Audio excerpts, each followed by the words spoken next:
Est-ce que tu as tendance à résister et à être en aversion face à tes émotions à charge négative? Sache que si c'est ça ton réflexe, tu es parmi la majorité des humains. Quand on vit des émotions à charge négative, notre premier réflexe va souvent être de y résister. Donc, de vouloir qu'elle s'en aille, de ne pas vouloir le voir, de ne pas vouloir le ressentir. Et il y a plusieurs raisons pour ça, dont des traumas du passé, des événements difficiles qui nous ont fait vivre des émotions intenses à charge négative et certaines parties de nous que j'appelle les protecteurs ont tendance à vouloir nous protéger de revivre ces émotions. Donc, la stratégie va être de lutter, de se battre, d'éviter quand on vit des émotions à charge négative. Le truc est que ce que tu résistes persiste et ce que tu fais face s'efface. Donc, si tu veux être en mesure de te libérer plus rapidement de tes émotions à charge négative, tu dois être en mesure de tolérer l'inconfort qu'elles génèrent à l'intérieur de toi pour que tu sois en mesure d'accepter que l'émotion est présente en ce moment dans ton corps pour être en mesure de la libérer en autorégulant ton système nerveux, en utilisant la respiration, par exemple, en recadrant tes pensées, en rencontrant cette énergie avec bienveillance, avec ouverture, avec curiosité.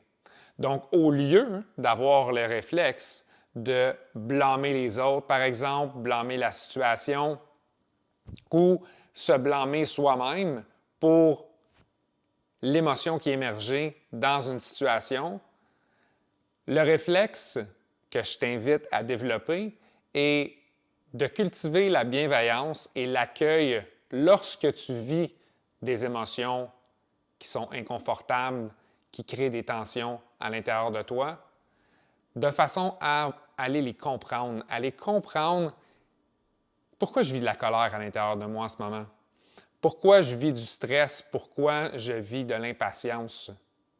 Et dans un processus de questionnement interne, si tu es en mesure d'être vraiment curieux, curieuse envers ce qui se passe à l'intérieur de toi, tu vas être capable de voir une clarté qui va s'installer après un moment. Tu vas être capable de comprendre la signification de ce schéma qui revient et revient et revient dans différentes situations avec des personnes différentes, mais la même charge émotive est présente. Donc, c'est une des clés pour être en mesure d'être plus confortable avec le négatif parce que chaque situation qui se passe dans notre vie, si on l'interprète comme négative, c'est parce qu'il y a une leçon à tirer à l'intérieur. Mais si on entre dans ce processus d'investigation interne, on peut aller retirer la sagesse et donc sortir de cette boucle qui est constamment en train de se répéter jusqu'à temps qu'on apprenne la leçon qu'on avait à apprendre. Et là, tout d'un coup, on arrête de vivre cette colère de façon chronique.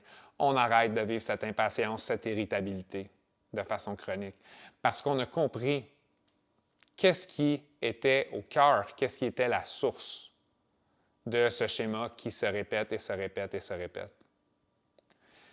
Si ça t'intéresse d'aller plus loin sur développer ta capacité à naviguer ton système interne et réconcilier justement la dualité à l'intérieur de toi pour créer un état d'harmonie qui va faire en sorte que tu vas comprendre tes différents mécanismes de protection, je t'invite à appliquer à la communauté Innosis et au programme transformationnel pour aller non seulement chercher des nouveaux outils qui vont t'aider à naviguer à l'intérieur de toi, mais aussi de pouvoir échanger avec d'autres personnes, d'autres humains vibrants qui font ce travail de rencontrer leur zone d'ombre, d'aller développer une vulnérabilité et un courage authentique.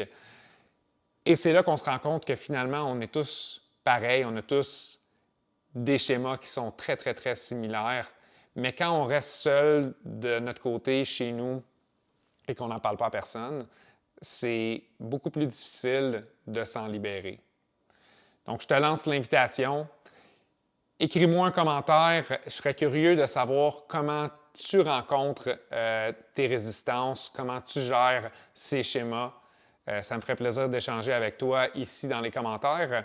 Et également, si tu trouves que cette vidéo t'a été utile, je t'invite à la partager avec des gens dans ton réseau, à cliquer sur j'aime et à t'abonner à notre chaîne YouTube pour des prochains contenus similaires à ce qu'on vient de discuter.